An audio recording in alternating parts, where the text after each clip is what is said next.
look it up, find out who to be.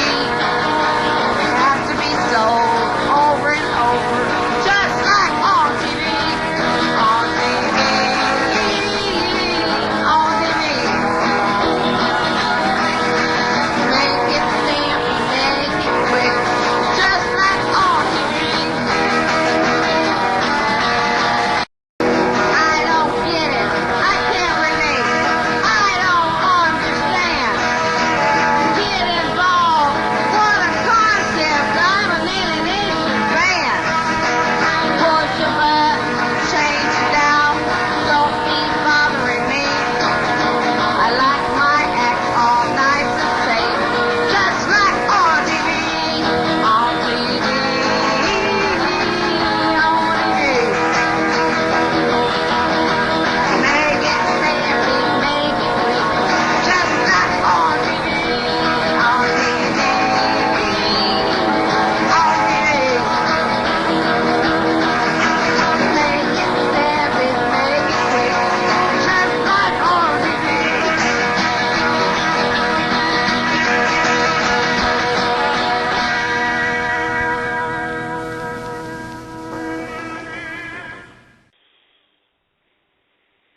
Blog Talk Radio. This is the girl George and the Dragons radio show coming from drizzly Berkeley, California. Today we have one of my all-time favorite comics. I used to watch him down at the Holy City Zoo in San Francisco back in about 1979. He used to remind me of Lenny Bruce, which is my all-time favorite comedian. He was a lot like him. He was like about 23 back then. He was on my TV show. He's the funniest guy there was. They call him the Pitbull of comedy. I don't know why. He's such a sweet boy. This is the world-famous Bobby Slayton. Hi, Bobby. Hey, girl, what's happening? You know, it's funny because, I was 23, 24 back then, and but, you know, it's funny because I used to get that comparison to Lenny Bruce, and when I listened back to the stuff I was doing, it was pretty horrible. It was really nothing like him. I think where that came from, you know where I think that really came from now?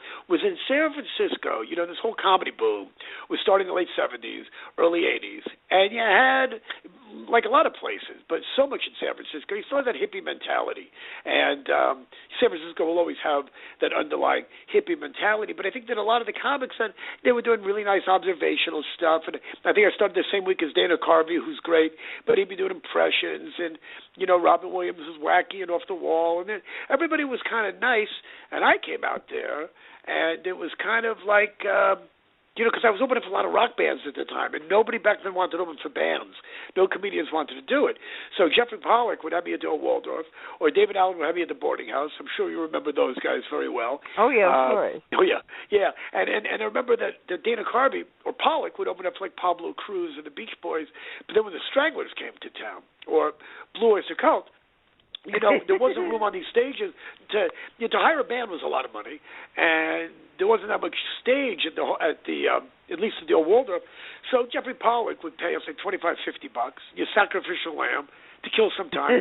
So I got this kind of street kind of attack Pitbull thing, and I think that's where the Lenny Bruce thing came from, because this stuff was a little bit shocking, and it was some four-letter words, but it wasn't really very brilliant.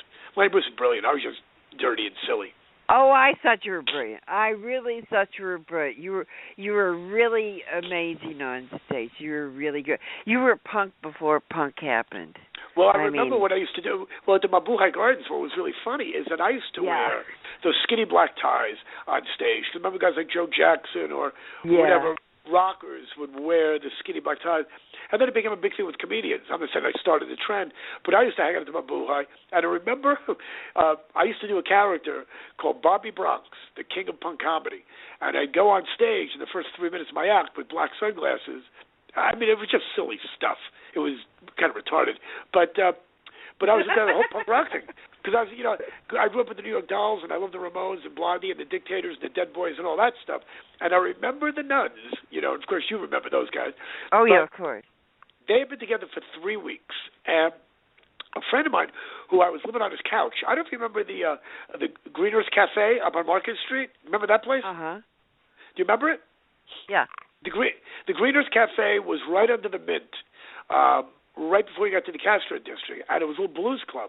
And this guy David Scott owned it, and Robert Hunter, who wrote for the Dead, would play there, and Charlie Musselwhite, whoever was around, J.C. Burris, old blues guy from Oakland, all blues bands and folk bands. So I had been doing comedy for a month or two, and I first did it at the Holy City Zoo. And I went on there one night, and then I used to hang out there on weekends, and one night he booked the Nuns, and he didn't know who the Nuns were. And they'd only been together for 3 weeks, but they were the Nuns. And the audience, very small club, it was like the Holy City Zoo, but it was a blues folk club.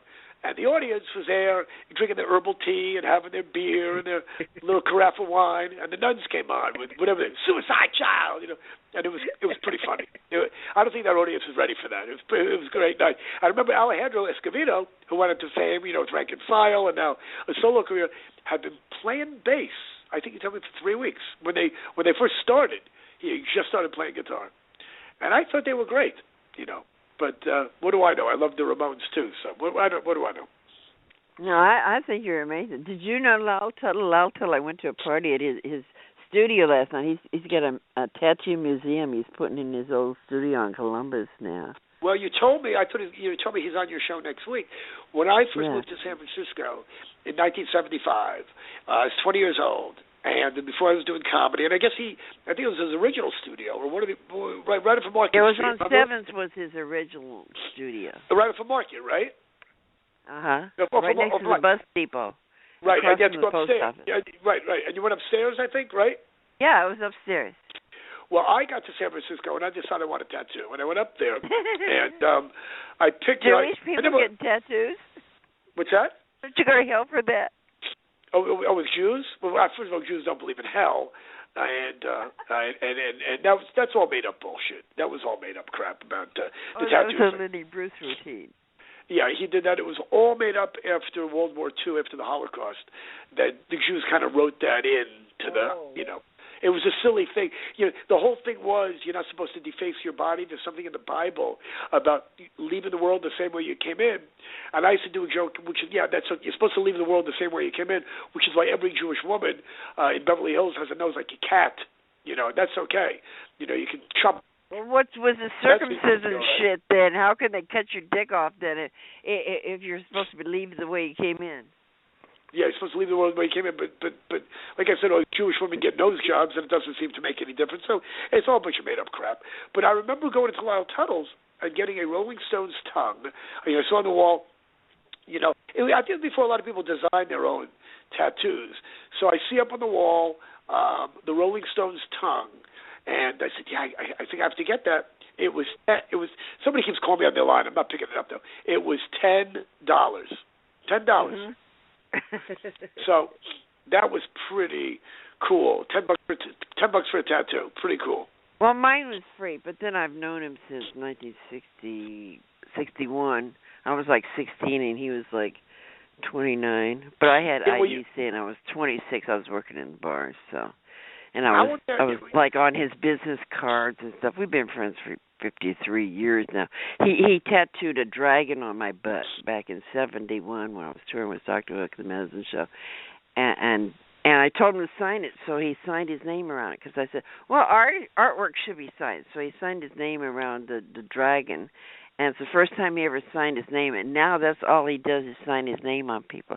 He signed his name on thousands and thousands of people, but that's the first time he ever did that. That's pretty funny. But I remember because you were saying this when I got my tattoo, it was really pretty cool, and then everybody started getting them. Every college kid, anybody who could borrow their mother's credit card would get a tattoo. Meanwhile, this is driving me crazy. You can't hear this. I'm not picking up the phone. Somebody's calling me on the other line. Obviously, I'm not picking it up, and they just keep calling me, and it keeps beeping in my ear. It's driving me up a goddamn wall. But can you hear that? No, I can't hear it. Okay, well, I'm going to ignore it. Anyway, but when my daughter was 15, we actually went to get daddy-daughter tattoos together, which is kind of cute. That was kind of cute. Oh, cool. Yes, your daughter is a singer now. Ain't that cool? She's You should really have sing pretty. a folk voice. How You that better sing happen? You must have a pretty wife. Like I've never heard that before. Yeah. No, Well, my you wife's were pretty really cute when you were young. You were real Well, cute. my daughter Natasha was an actress when she was little, and she was always a good singer. And then she decided she did not want to act anymore. She just wanted to sing, and so she just she joined the Pussycat Dolls, like the second incarnation or the third incarnation of the Pussycat Dolls, and then she's now in a band called GRL, Girl, sort of like your little moniker, and they just had a hit song in Australia called Ugly Heart, and they're touring around, and one of the girls committed suicide last month, unfortunately. Ew. Yeah, they're regrouping, and but they were on Good Morning America, and it was funny. I tease her all the time because she was on the Tonight Show with Jimmy Fallon before I got on, and sing her back up with the other Pitbull. She was cheating on me with another Pitbull, so yeah. So that was kind of cool. So she's she's having a good time, and she's singing and dancing, and and she knows what a bitch's business is. You sang, it's not easy. Yeah. Is that your only kid, or you got more one? You have any other kids? No, I don't have to sleep with my wife again. No. Oh, that's the only one? Yeah. That's my only one. That's plenty. Yeah, plenty. I don't need another one. Plenty. Yeah, I don't know how people do that. 2, 3, 4, get married again. So I got one. That's it. I got a 37-year-old. But my daughter don't want nothing to do with show business. She's a school teacher. Yeah, I don't need the aggravation. It's plenty. One is plenty. But yeah, I don't need to do that again. But anyway, so it's funny you mentioned I did your TV show. Where did I do it? Was it at the Mabuhay Gardens? No. I used to do it at a studio in San Leandro because they had a brand new studio they let us use in San Leandro, state of the art. They had like 3-4 different big, huge cameras and sound room and everything. The one in San Francisco on Community Access had this little tiny black and white camera in one room, and it was just, so. But out in San Leandro, they had built this brand new studio. So I did my show out there for 5 years, and you came all the way over to San Leandro and did the show. You should let me put the thing on. You always said you'd kill me if I put it on because you hated it. Did I really?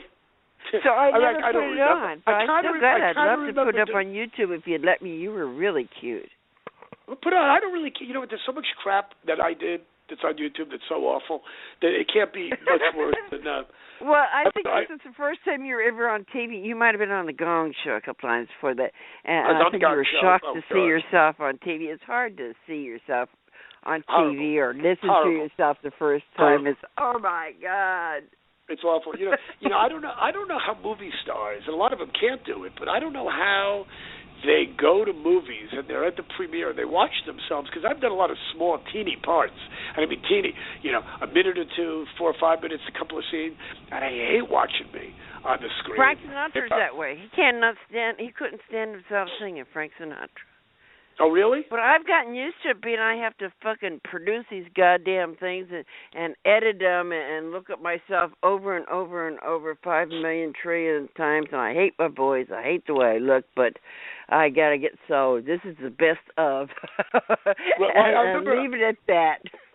I remember Johnny Depp told me one time, we did this movie Ed Wood, and he said to me, and then I think he said it again on Letterman, he said he's never watched any of his movies. He can't stand to watch himself. He's never watched one. I find that hard to believe he's never watched one. But, I go, good, it's not just me, because he has a genius, brilliant actor. Oh, I love Johnny Depp. He's magic. He does such different characters. And everyone is a completely different character. He's a Gemini, you're a Gemini too, right?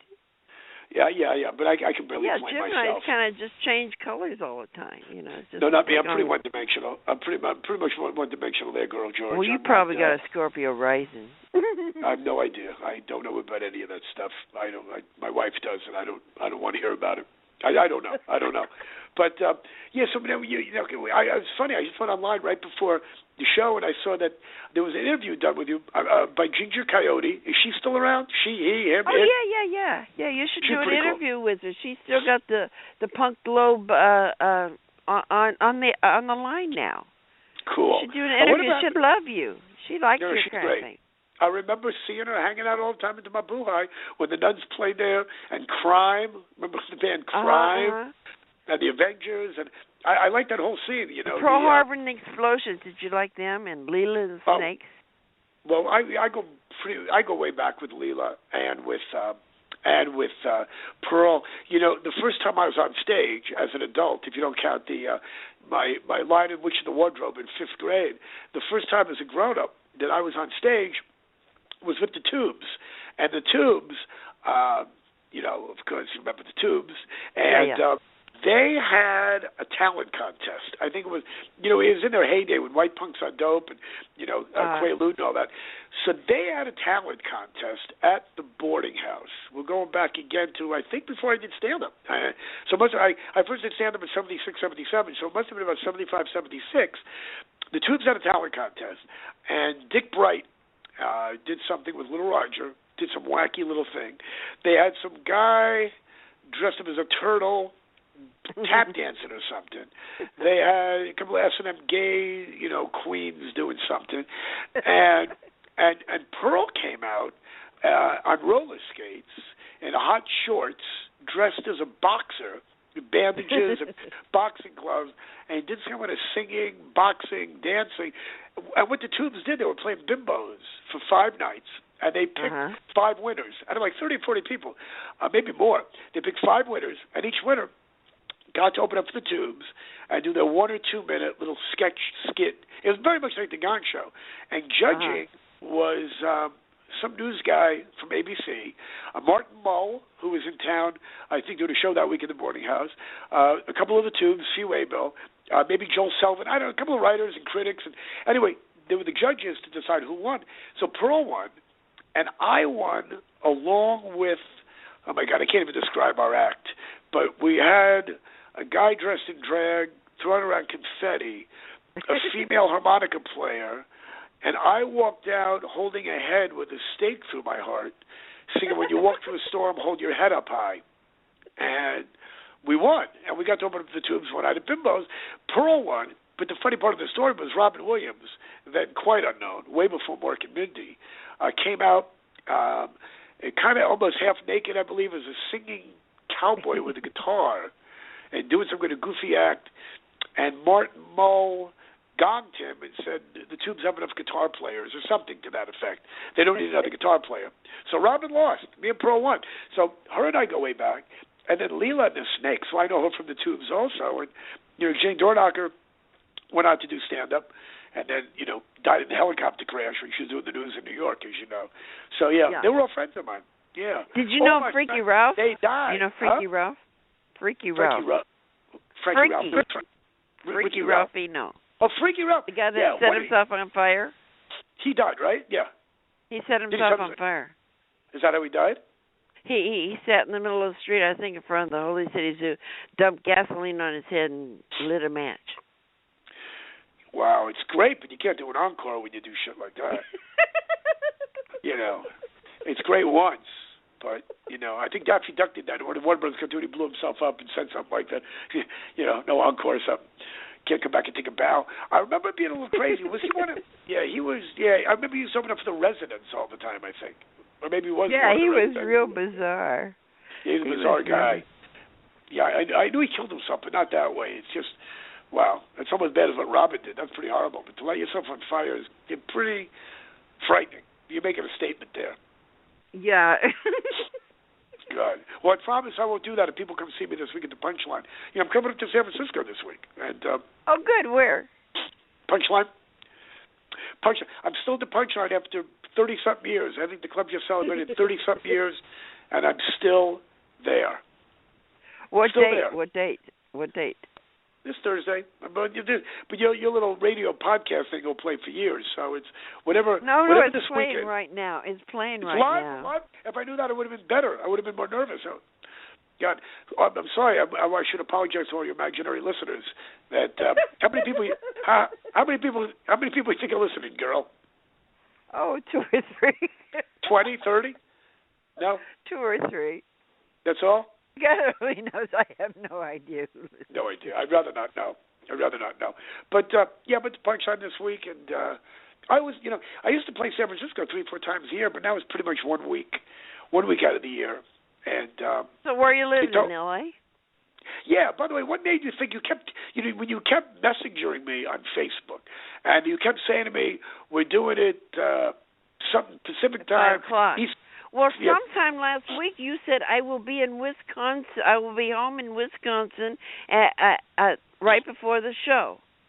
And so I figured you lived in Wisconsin. Oh, I know what I said. No.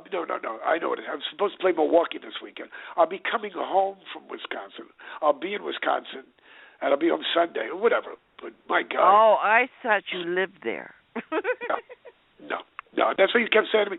Well, it's 4 o'clock your time, 5 o'clock your time. I go, I'm in California. I thought, I go, this broad's fucking nuts, which you are, but not because of that. So where are you from originally? Back east. Where? Japan. Really far east. I'm from New York. Where do you think I'm from? What could be New Jersey? Oh, we're at New York. Brooklyn? It could be. No, actually, born in the Bronx, grew up in Westchester County. And what's really funny, by the way, is that everybody seems to think that I have a heavy New York accent, which I don't. This voice... You do. No, but it's not from that, because I never had this when I was a kid. When I started doing stand-up in San Francisco, I had a very high prepubescent Jay Leno kind of voice, kind of a squeaky, my girlfriend, I kind of talk like that. And it wasn't very New York. But what happened to my voice, I think, was the years of yelling and talking. And Smoking, yeah. Not anymore, but yeah, years of that. And working in smoking clubs and yelling a lot more and not using my voice properly is that my vocal cords, like Rod Stewart or like a lot of singers, my vocal cords became very calloused. And that's what gives it this throaty, kind of raspy. I always thought you sounded like you're from New York when you were 23. All right, maybe I'm wrong. When I first met you always remind me of Lenny Bruce. You just had that sarcastic, nasty. Well, I do punk rock myself. That's what I'm known for. Is being loud and sarcastic and obnoxious. So I kind of identify with what you do. Right. I guess it was kind of New York, but it wasn't as deep and gravelly. But that really changed over the years from just, like I said, yelling and talking so much. And now I like to think I use my voice a little bit more correctly. When I'm on stage, I don't yell as much. I try not. I can't, I mean, there were a few times I lost my voice over the years. And about 10 years ago, I started smoking again for about a few weeks and got a horrible sore throat. And I said, you know what? I'm never doing this again. If there's one thing I have, it's my voice. That's the only thing that pays my bills, Yeah, I quit smoking 16 years ago after smoking 4 packs a day for about 4 years. I don't know. But then I couldn't breathe, so it wasn't like I quit voluntarily. I really couldn't breathe. Right. I just stopped, and it just, every once in a while I'd have a cigarette, but I've kind of lost my taste for them, so that's fine. And I still drink, but I still need my alcohol, which isn't good for the throat either, but I can't give up everything. God, you only live once. No, I've never drank, but then there's always herb around, if you know what I mean. Yeah, well, I can't stand that shit. I mean, I lived on that when I was a kid. And about once a year I try it again, and I can't stand it. I can't stand the high. I can't stand the buzz.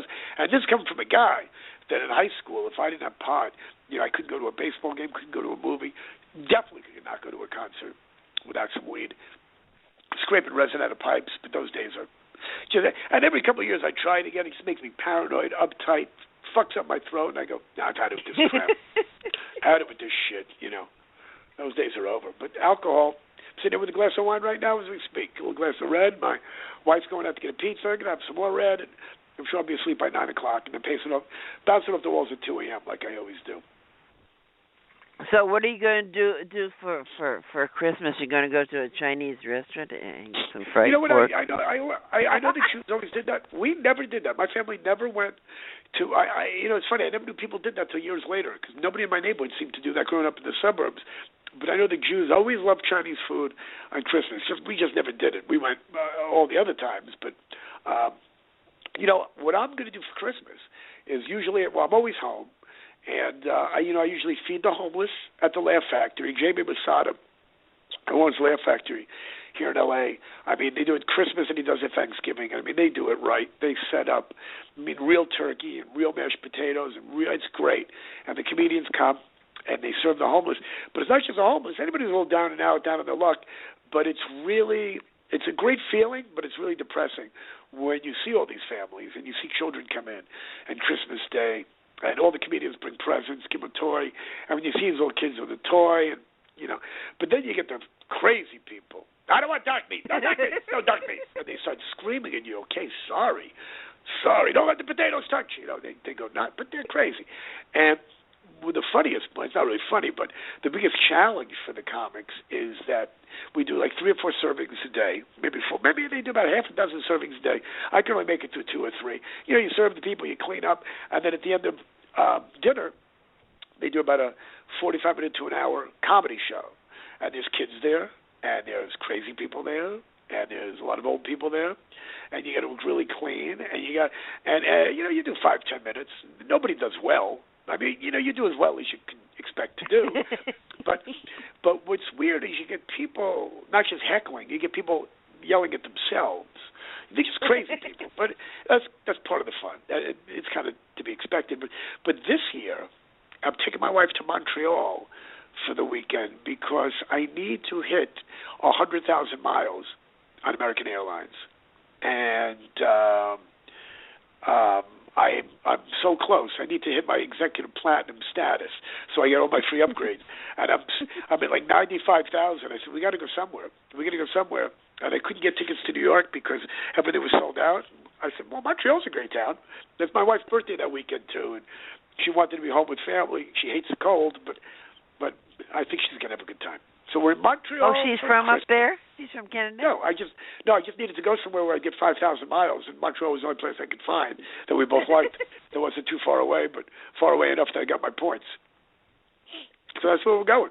Christmas in Montreal. It should be nice. The one nice thing, though, it'll be cold, but, I'm kind of tired. I love L.A.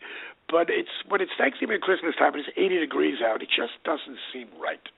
I like the cold weather. I remember it was over 100 degrees when I was in L.A. on Christmas. I go, what the fuck? Yeah, I'm not crazy about that. I like it to be. I like the cold, and I like to go back to New York and Chicago, and I like that this time of year. It's great. It's great. You ever play I'm sure you play at the Comedy Store and Improv and stuff. First place I played when I went down to L.A. in 83 was at the Improv. That's where I wrote John Has Got Herpes. That's the kind of stuff I do now. John Has Got Herpes, and you make me feel like a whore, and fucking all the sailors in Chinatown, and nice stuff. Nice perverts everywhere. I don't. Well, it's nice you haven't lost that touch, girl. It's nice you still. It's nice. By the way, if you have a minute, you should go online and Google GRL Ugly Heart, the song on Good Morning America. Uh-huh. It is not your kind of music, but certainly not punk. But they did a great job. And my daughter is a little angel in the plaid dress. Great voice. She does not have my voice or my look. So she got it from her mother or the UPS guy or whatever, but it wasn't me. It definitely was not me. Yeah, I like pretty music too. I just don't do it myself. I have more fun fucking with the audience than I do trying to sound pretty. Right. Well, that's how I feel. I love impressions, and I love all kinds of nice comedy, and it's terrific. And I love my friend Kevin Pollak and Dana Carvey. But I like doing what I do. I like upsetting a few people. And it was nice. The new issue of Rolling Stone that came out yesterday, Chris Rock, said, when I was a young comic, I just wanted to be like George Wallace, Rich Jenny, and Bobby Slayton. So I thought that was nice. I think he exceeded his dreams. Yes, he did. He's a lot like you. I know Chris like Rock. He's funny. Yeah. He's like me, but more successful and richer and funnier. Besides that, blacker. But besides that, a lot like me. I'm looking at my clock. Are we done at 3:30? Did a half hour go by already? Yes, we're done in about 2 minutes. You got anything you want to plug? They can find you on Facebook, right? Yeah, I'm on Facebook. Bobby Slayton. Yeah, the Pitbull of They comedy. can find all your other connections on that shit. They can find me in the Twitter thing, which I hate doing, which I do. Pitbull of Comedy. I'm there. I'm on. I do it when I have to. You know, but I'll do anything. I'm doing your dumb show. I'll do anything. You know, anybody. I'm sorry I put you up for so long. It's just I've been traveling so much, and people go to BobbySlayton.com. All your imaginary listeners from around the world can see where I am next year. So it's okay if I put that video of you back when you were 23 on, right? Up on YouTube. You were so cute. You were so cute. It's the cutest video I've ever seen. Most of the video of you is when you're older. This is when you were really young. You were 23 then. Okay, this is the Girl George and the Dragons Radio Show saying, see you later, Bobby. See you later, alligator. Nice talking to you. All right. Bye. Bye. Everybody